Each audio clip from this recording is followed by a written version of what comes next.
friends. Sorry, I just got a text from Rachel. Hi, everybody. We are going to attempt to do some mermaid waves today. New triple barrel curling iron. I will link it below. It doesn't have a name on it, so I will link it. I got it on Amazon, and it was actually pretty cheap. So let's see what this looks like. How about that? So I'm going to start with just any dry shampoo. This just came in like a little kit. Ooh, that's white.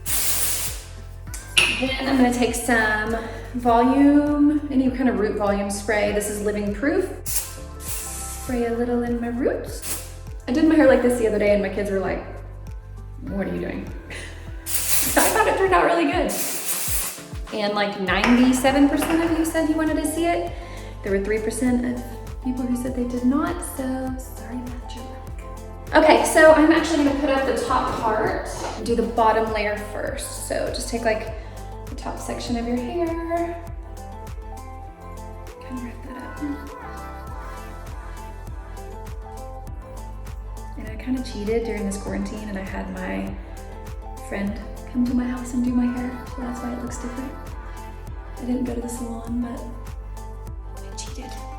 Okay, I know a lot of people are very upset about their hairdressers. My mom is one of them. She's like, why can you go to the store and buy alcohol, but you can't get your hair done? So, sorry, Mom. Okay, so you're just gonna take this, and what I've learned is when you do it, you need to do it at an angle, kind of towards your face. Just, you're gonna hold each of these for just a few seconds, and then move it down.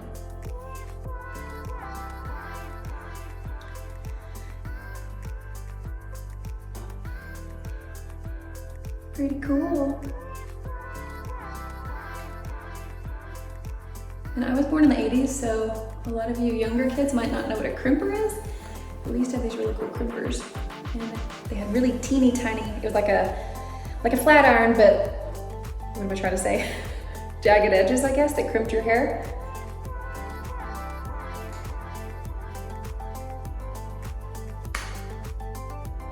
How are you guys doing during this whole stay at home? I think it's almost over.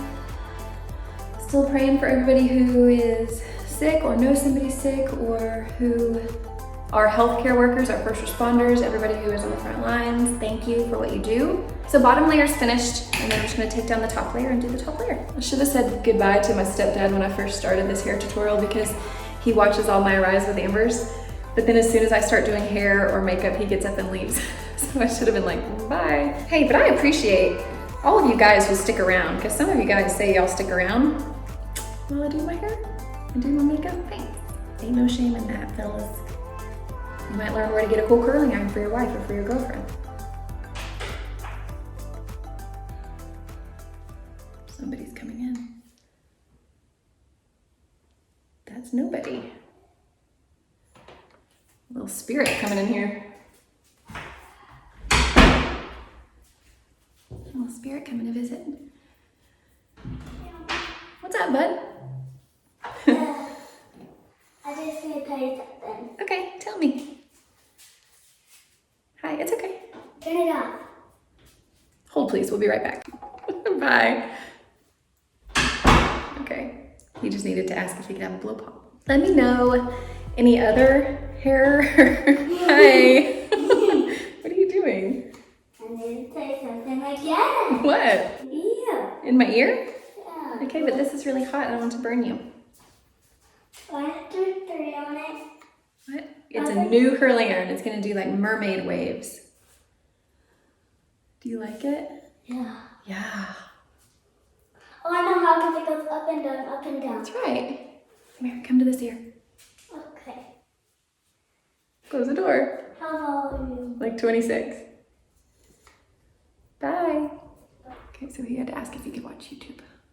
But they always turn it on like 100 volume. I think I was saying, if you guys want to see any hair tutorials, any makeup tutorials, any different looks, I'm happy to try those for you. I'm not a pro, but hey, I always gotta try new things, right? Some people ask what I ask for when I do my hair. This time I asked for balayage, which is more hair painting, and I asked for lighter around my face, darker at my root, just because I don't like the maintenance and I think it looks more natural, of I don't like the maintenance of having to highlight it all the time. So lighter around the face. And then I think I said it in my last tutorial, I don't wash my hair every day. I wash it about every 3 days. And I don't blow dry it, hardly ever. And I use leave-in conditioner, purple shampoo, and Olaplex if I'm feeling like dry. And I'll link all that stuff on my Like to Know It. If you don't follow me on Like to Know It, go to that app, download that app. It's an app where you can shop people's screenshots and shop their looks, shoes, clothes, makeup, homeware, anything like that. I think it's very awesome because it takes you directly to the link so you can buy it. You don't have to go searching for it. It's really cool. Okay, let's do maybe this guy one more time. I'm left-handed, but I do everything with my right hand. Anybody else do that? The only thing I do with my left hand is eat and write. And somebody else asked on my Instagram, Granger and I are both left-handed. Are any of our children left-handed? No. Hi, you wanna come into my hair tutorial? About left-handed people. Hey, we were talking about being left-handed. I just couldn't grip my boots. See, guys should have stuck around and they could have talked to G. But guys always leave when I do my hair and my makeup. So all you guys that are still watching. I'm going to the farm, love you. Love you, bye. Love you.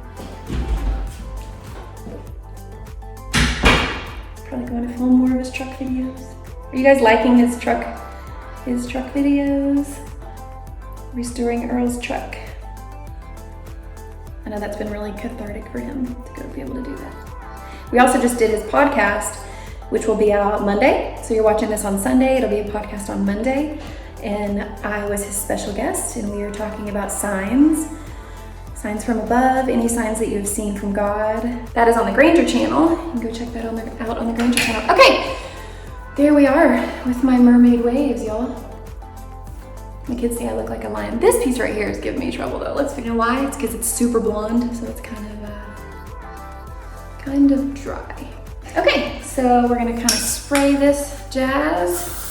I think it's just a fun little different look. I will link it below. And this actually stays for a couple days too. Like I slept in this and it was good for 2 days. My mother-in-law told me I need to open up a window or a door so I'm not breathing in aerosol. So thank you, Jazz. I will try to remember to do that next time. Okay, let's go do our Rise with Amber. So I guess maybe I'll play this at the beginning of our Rise with Amber. Let's go talk about all the things. Thank you for watching.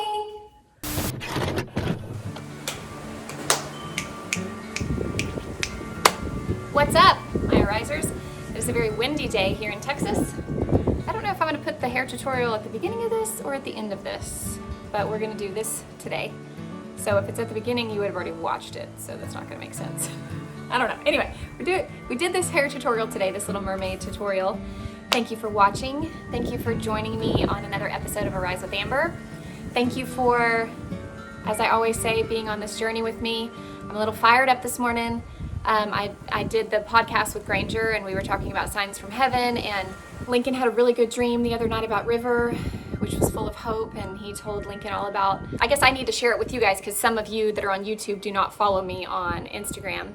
But we also talked about this in our last Smiths episode.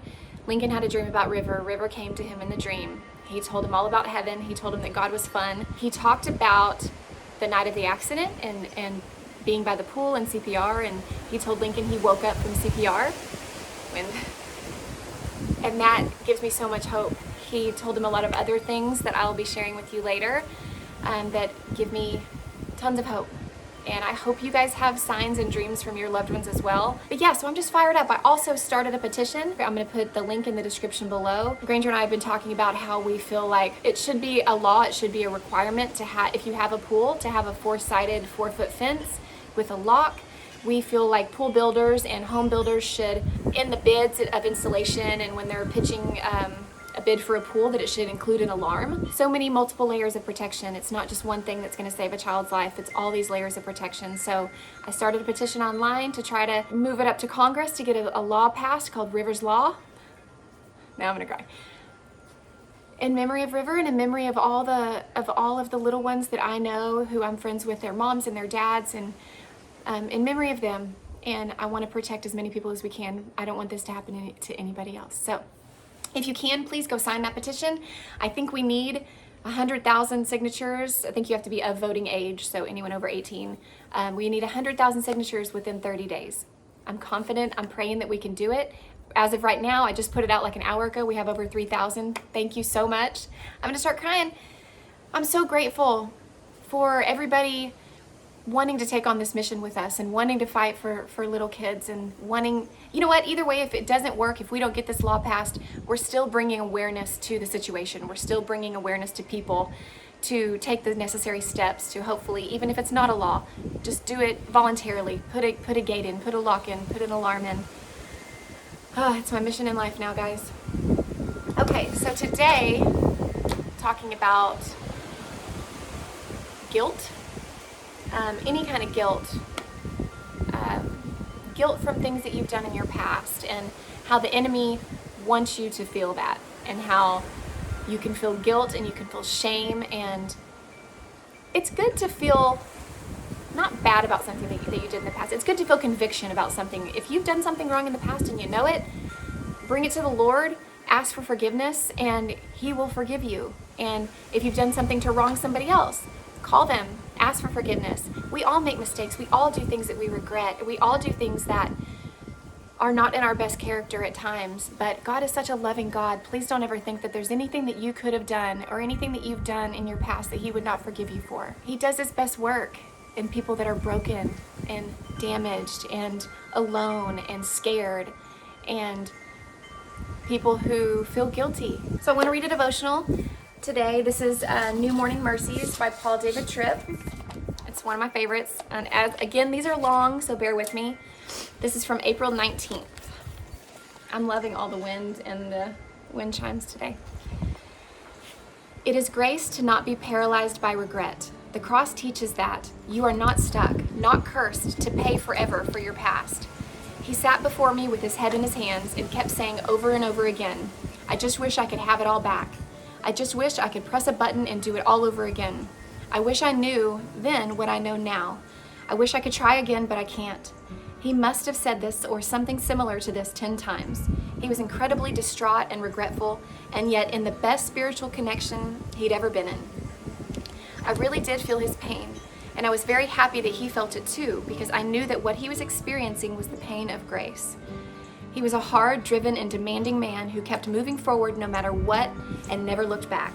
He didn't care what trail of destruction he left behind him. He was successful, he knew it, and wanted everyone else to know it too. He had loved his work more than his family, and in the process he had lost both. It was all gone. Sorry, the bug. Family, job, and wealth. He had played the game by himself and for himself and had lost in a big way. But now his eyes were open, and the scene broke his heart. Bankrupt and alone, he looked back with grief at every arrogant moment. It was painful, but it was grace. God was making his eyes see so that he would never go back there again. It's grace to regret. Grace allows you to face your sin, to own it, and to not shift the blame. But it is also grace that forgives what has been exposed. Grace forces you to feel the pain of your regrets, but never asks you to pay for them, because the price has already been paid by Jesus. Colossians 2:14 talks about how the record of debt that stood against us has been canceled by the sacrifice of Jesus. You can look back, but with your burden lifted by forgiving grace. It is good to look back and celebrate the rescue of grace. It is good to mourn the sins of the past. It is not good to be paralyzed by them. Grace lives at the intersection between clarity of sight and hope for the future, and that grace is yours for the taking. You don't have to rewrite your past, making you look more righteous than you ever really were. You can stare the truth in the face because of what Jesus has done for you. You can own what needs to be owned and confess what needs to be confessed, and then move on to live in a new and better way. The same grace that forgives your past empowers you to live in a new way in the future. So look backward and look forward. God's grace enables you to do both, celebrating forgiveness for the past and embracing power for a new and better future. Only God's grace gifts you with peace with your past and hope for your future. So I don't know what you've been through. I don't know what you have done. All I know is that give yourself grace because God gives you grace. You are forgiven. If you ask Jesus into your heart and you believe and say it with your mouth, the Holy Spirit resides in you and you are forgiven. Please don't let yourself stay in a place of despair and regret and guilt and shame. Because God's not concerned with who you were. He's concerned with who you are now and who you are going to be, who you are going to become, and who He has created you to be. So please know that. Forgive yourself. I know that's easier said than done. I'm trying to forgive myself for things in my life. I live with a lot of guilt. I live with a lot of regret for certain things. You know, I guess we can go on into mom guilt now, and I know there's dad guilt. From the moment that we think about children, guilt comes into our minds, and it's from the beginning of time, from Adam and Eve. As soon as they sinned against God, guilt came into the world, and it came into motherhood. As soon as we think about children, we can have senses of guilt about things.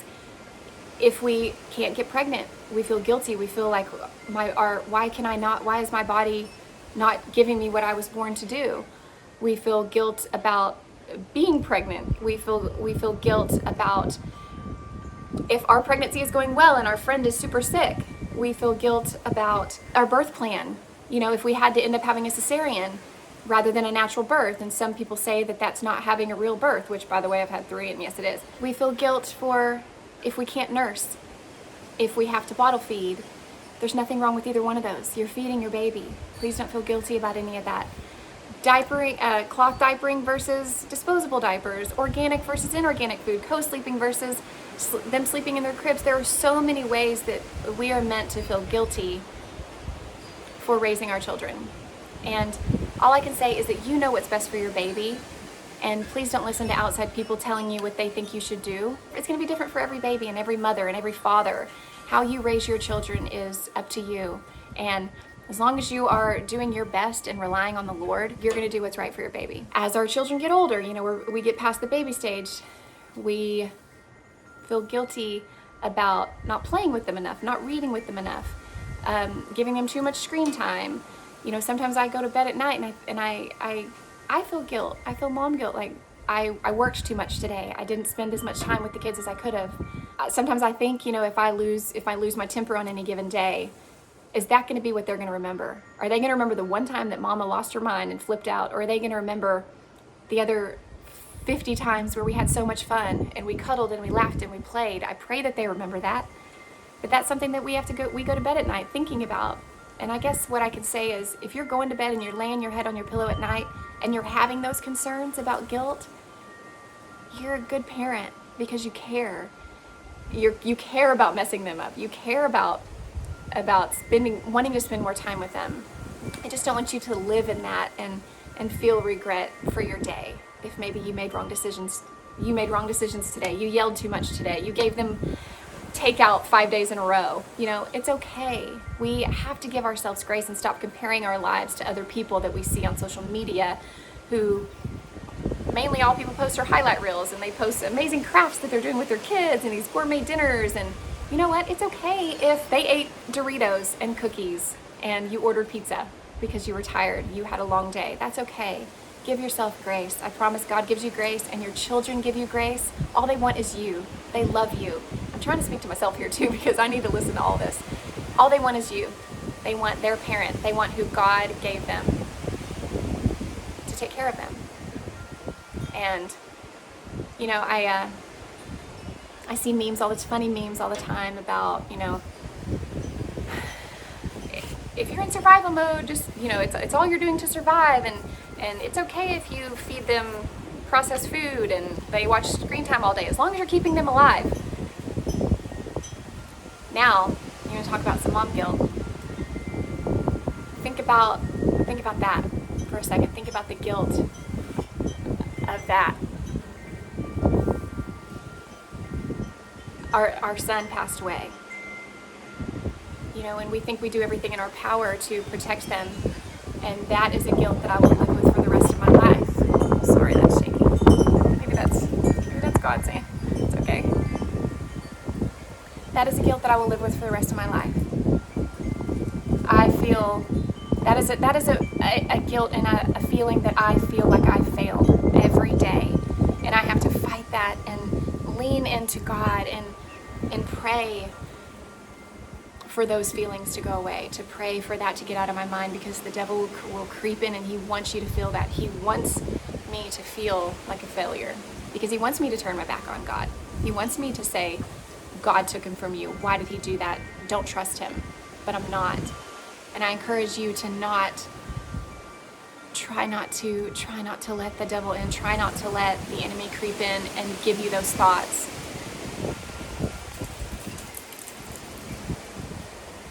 We do the best job that we know how to do, and terrible things happen, beautiful and terrible things happen in this world. And I hope that you guys just try to do the best that you can and focus on God when you feel weak, focus on God when you feel guilt, focus on God when you feel shame, and know that you are forgiven for everything. Jesus paid the price for all of the sin of this world, all of the death of this world, and someday it will all be gone. There's always an airplane when I film.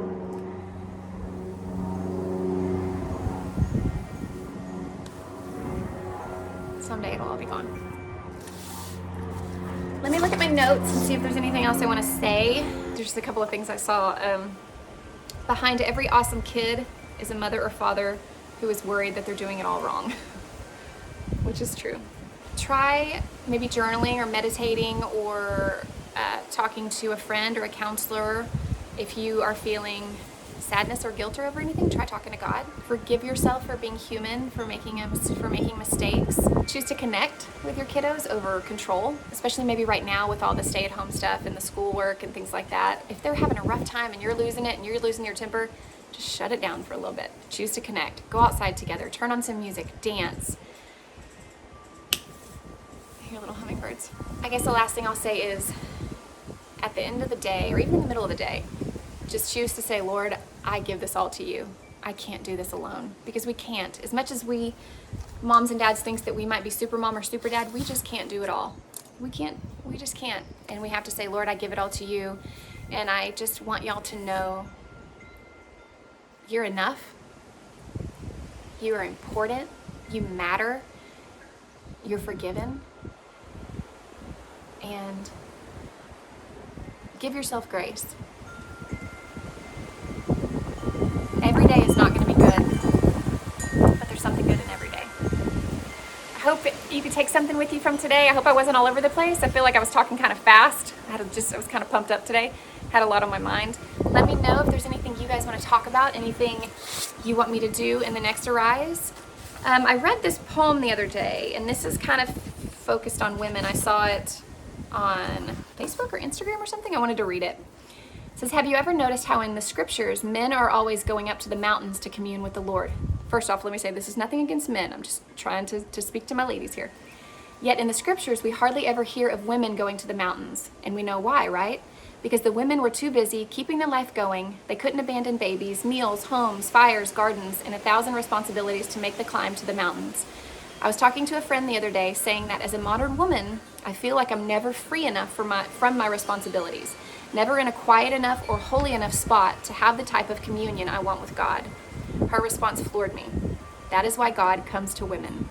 Men have to climb the mountain to meet God, but God comes to women wherever they are. I've been pondering over her words for weeks and have searched my scriptures to see that what she had said is true. God does indeed come to women. It's all in the scriptures. Where they are doing their ordinary everyday work. He meets them at the wells, where they draw water for their families, in their homes, in their kitchens, in their gardens. He comes to them. As they sit beside sick beds, as they give birth, care for the elderly, and perform necessary mourning and burial rites. Even at the empty tomb, Mary was the first to witness Christ's resurrection. She was there because she was doing the womanly chore of properly preparing Christ's body for burial. In these seemingly mundane and ordinary tasks, these women of the scriptures found themselves face to face with divinity. So if, like me, you ever start to bemoan the fact that you don't have as much time to spend in the mountains with God as you would like, remember God comes to women. He knows where we are and the burdens we carry. He sees us, and if we open our eyes and our hearts, we will see him, even in the most ordinary places and in the most ordinary things. He lives. God does come to women. You can search all the scriptures, and he seeks out women, but he comes to the men too. And men, guys, boys, he will meet you where you are. I'm not just saying that he only comes to women. That was just a poem that I really liked, or a writing that I really liked. He is here for us. He is here for you. You are chosen. Please go into this week. Have a great week. Check out Granger's podcast tomorrow. On Monday, we're talking about signs from above and signs from heaven. And then on Tuesdays and Thursdays, we always have our Smiths. Thank you for watching. Thank you for subscribing. Thank you for commenting. I hope you guys are doing well and staying well and enjoying the time with your family. Let go of your guilt. Put your head on your pillow at night. Say your prayers. Let go and let God. Have a great day.